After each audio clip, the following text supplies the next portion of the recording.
to Michael. So as I think many of you know, Michael is one of the founders of the Green Party. Let's give it up. So Michael, more than anybody here today, you can speak to what it's like for a third party to try to fight its way into the spotlight in the current circumstance. Tell us about the Green Party experience, etc. So the Green Party is in about 100 countries around the world, so we've had a real experience to see how it's different here than anywhere else, and we have one of the worst electoral systems on the planet, because not only do we have a single member district system, which is problematic, but then it's corporate funded. So together, it's the worst. Green Party doesn't take any corporate donations, so as a result, we don't have any money.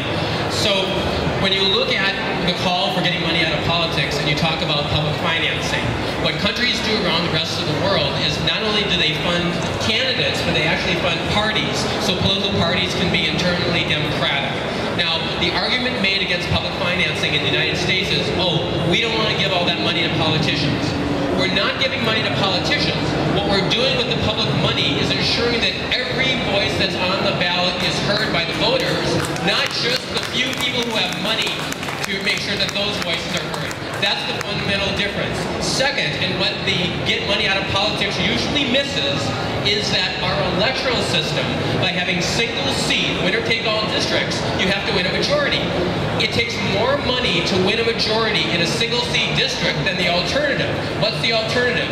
Most of the rest of the world does a system called proportional representation, where you have a multi-seat district, and if a party gets 20% of the vote, they get 20% of the seats.